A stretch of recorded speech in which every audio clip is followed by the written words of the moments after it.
Shalom Bapak Ibu yang kasih dalam Tuhan Yesus Kristus. Selamat beribadah kembali di hari Minggu yang ceria ini.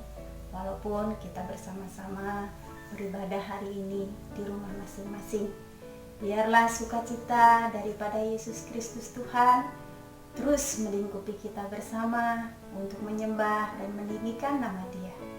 Saat ini kita akan merenungkan firman Tuhan bersama-sama. Mari kita berdoa. Bapa Sorgawi yang kami sembah di dalam nama Yesus Kristus Tuhan, saatnya kami merenungkan firman-Mu. Biarlah Roh Kudus akan mengurapi kami dan menyingkapkan kebenaran itu kepada kami semua. Dan cahaya daripada terang Roh Kudus akan menolong kami untuk memahami firman-Mu pada saat ini. Di dalam nama Yesus Kristus Tuhan, Allah yang hidup, kami berdoa. Amin. Bapak Ibu yang kasih dalam Tuhan, kita terus membaca firman Tuhan hari ini yang akan menjadi penyemangat kita, yang menjadi kekuatan kita untuk kita bersama-sama terus kuat mengucap syukur kepada Allah kita. Bapak Ibu yang kasih dalam Tuhan, di dalam sepanjang kehidupan kita, firman Tuhan hari ini kita akan baca dari Injil Lukas pasal 21 ayat 34 sampai 38. Firman Tuhan pada hari ini saya memberi judul Tetap Berjaga-jaga dan Berdoa. Kita sering mendengar peribahasa sedia payung sebelum hujan. Artinya, lakukan antisipasi sebelum suatu masalah terjadi.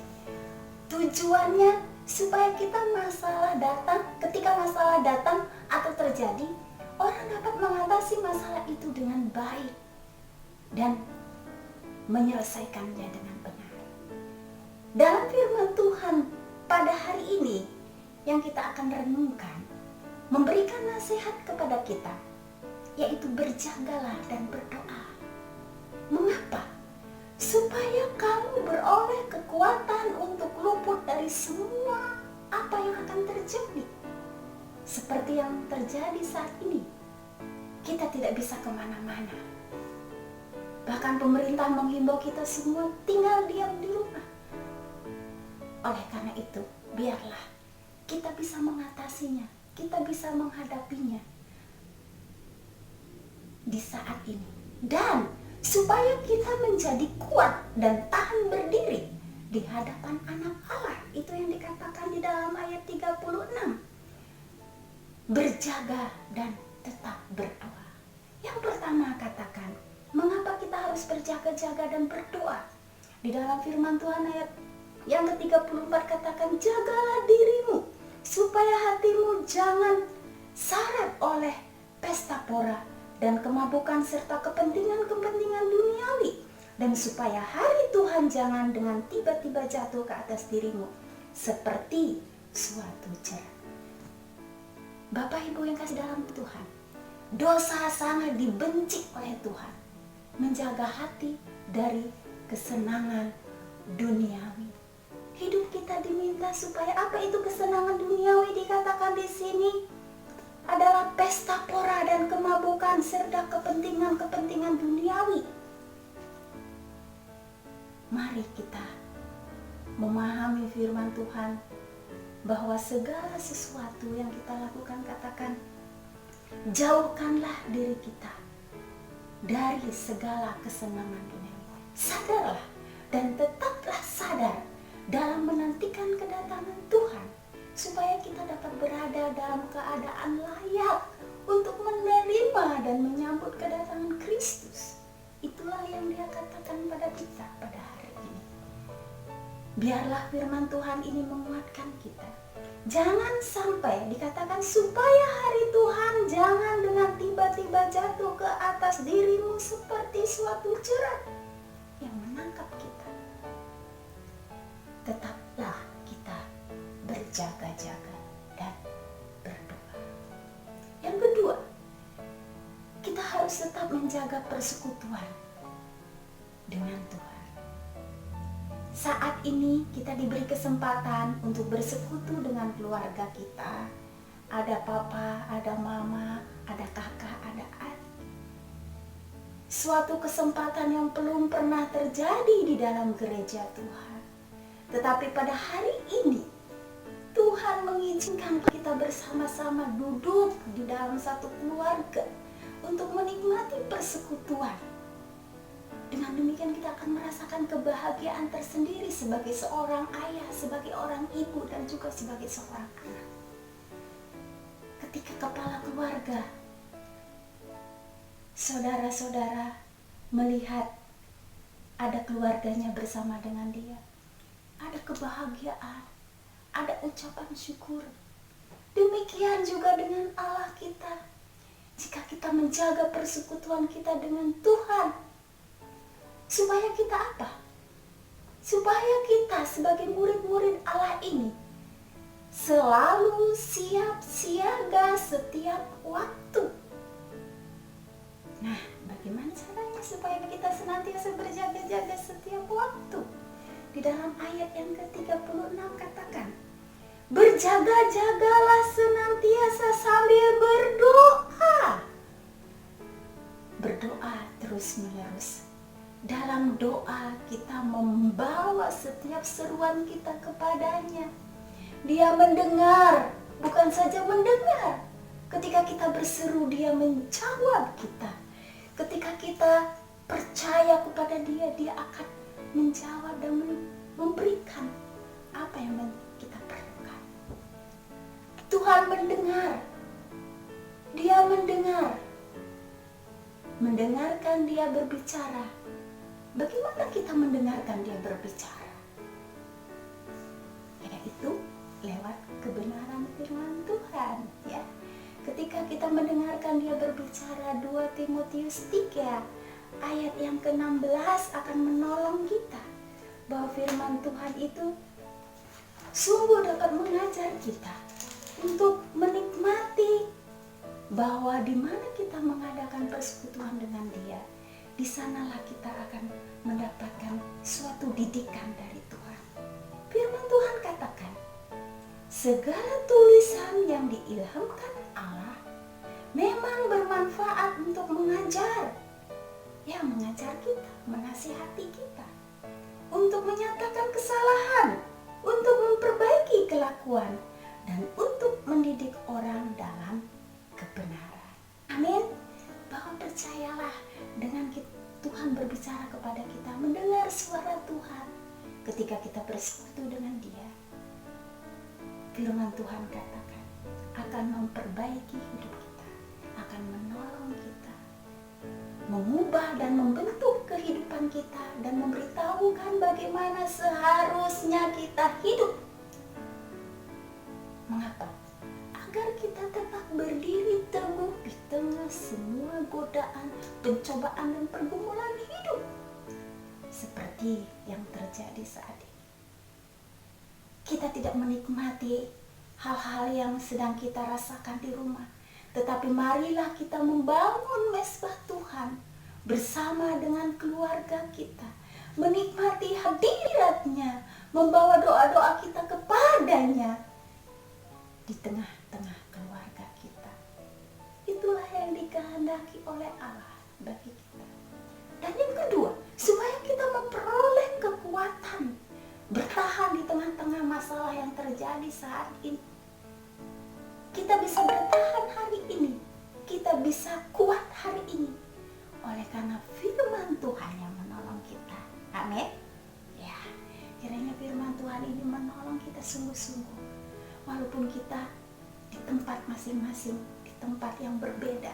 Saya rasa bahwa ini adalah anugerah Tuhan. Tuhan izinkan kita mengalami ini, bukan berarti kita supaya mundur, tetapi kita mari maju bersama-sama bersekutu dengan Dia. Saudaraku yang kekasih dalam Tuhan, dengan peristiwa ini, satu doa kita kepada Tuhan. Dikatakan tadi, bahwa supaya kita luput dari murka Allah, dan kita beroleh kekuatan untuk berdiri di hadapan-Nya. Tuhan Yesus memanggil kita untuk setia, bukan sampai di tempat ini saja. ketika kita diperhadapkan oleh masalah, kita berhenti setia kepada. Tapi Tuhan katakan supaya kita setia sampai akhir. Jangan biarkan diri kita dilemahkan oleh berbagai kepentingan hidup yang menarik, yang begitu menarik bagi kita. Mungkin Bapak, Ibu, saudara-saudaraku yang terbiasa keluar rumah setiap hari, mungkin ini menjenuhkan, melelahkan. Tetapi mari kita memandang kepada Tuhan. Ketika kita menikmati puji-pujian, ketika kita menikmati hadirat Allah dalam persekutuan di tengah-tengah keluarga, ada sukacita, ada kekuatan yang akan memperbaharui hidup saudara-saudara semua. Amin. Ya, biarlah firman Tuhan ini senantiasa akan menolong kita. Jangan membiarkan diri kita ini dilemahkan oleh berbagai-bagai kepentingan di dalam hidup kita yang begitu menarik selama ini. Inilah saatnya. Menaati kehendak Tuhan adalah prioritas hidup orang-orang percaya. Agar apa? Agar kita tidak malu menemui Dia. Sebab kita didapatinya dalam kerohanian yang segar, yang kuat, yang teguh oleh karena hidup di dalam kebenaran firman-Nya. Walaupun situasi sulit ini kita masih berkata, terima kasih Tuhan, ini waktu yang indah Engkau izinkan kami boleh berada bersama-sama dengan keluargaku untuk menikmati hadirat-Mu. Satu kesukaan bagi orang-orang yang percaya. Haleluya. Dan yang ketiga, marilah kita hidup melayani Dia, menyatakan perbuatan Allah, menyatakan perbuatan-perbuatan Allah. Bukankah itu tugas kita? Walaupun di rumah kita melakukannya, tapi teknologi yang canggih membuat semuanya itu bisa berjalan. Ayat yang ke-37 katakan, pada siang hari Yesus mengajar di bait Allah, dan pada malam hari Ia keluar dan bermalam di gunung yang bernama Bukit Zaitun. Ini contoh yang diteladankan Tuhan. Walaupun situasi nasihat ini diberikan kepada kita untuk berjaga-jaga, Yesus tidak melupakan untuk melayani. Yesus mengajarkan itu, dan teladan inilah yang Dia berikan untuk kita semua. Siang Dia mengajar, malam Dia mengajar. Selalu memiliki kerinduan untuk mendengarkan firman Allah. Itulah adalah bagian kita. Marilah kita pakai hidup kita ini, hidup untuk melayani dengan bersaksi dimanapun kita diutus oleh Allah. Tunjukkan bahwa kebesaran Tuhan, kekuasaan Tuhan, kemahadahsyatan Tuhan kita rasakan dan kita bagikan kepada siapapun yang kita jumpai. Dan terlebih ketika kita berada saat ini di rumah, kita mari katakan bahwa Dia adalah Tuhan yang hebat, Tuhan yang ajaib, Tuhan yang berkuasa dalam hidup kita. Itu yang kita nyatakan, bahwa Allah kita tidak membiarkan kita menghadapi tantangan, masalah. Virus saat ini sedang menyebar di Indonesia. Kita tidak berjalan sendiri. Ada Dia yang menaungi kita. Membacakan dari 1 Tesalonika 5 ayat yang ke-18 katakan, mengucap syukurlah dalam segala hal, sebab itulah yang dikehendaki Allah di dalam Kristus Yesus bagi kamu. Karena itu yang Tuhan perintahkan bagi kita, mengucap syukur dalam segala hal. Dan hari ini kita semua diajar untuk tetap berjaga-jaga dan berdoa sambil mengucap syukur kepada Allah kita. Sambil kita terus menyaksikan akan perbuatan-perbuatan Tuhan yang dahsyat yang kita alami beberapa hari ini di rumah. Dengan demikian, segala kekhawatiran dan ketakutan hilang, dan serta akan digantikan dengan sukacita dan ucapan syukur kepada Allah. Untuk mengakhiri firman Tuhan pada hari ini, saya mau bacakan firman Tuhan. Jangan hendaklah kamu khawatir tentang apapun juga, tetapi nyatakanlah dalam segala keinginanmu kepada Allah dalam doa dan permohonan dengan ucapan syukur. Dan yang terakhir, di ayat yang ke-7 dari Filipi 4, damai sejahtera Allah yang melampaui segala akal akan memelihara hati dan pikiranmu dalam Kristus Yesus. Bersyukur atas firman Tuhan hari ini, kita sudah renungkan bersama. Kiranya Tuhan Yesus terus memberkati Bapak Ibu bersama dengan keluarga. Biarlah damai sejahtera Allah terus melingkupi kita. Selamat hari Minggu. Tuhan Yesus memberkati kita semua.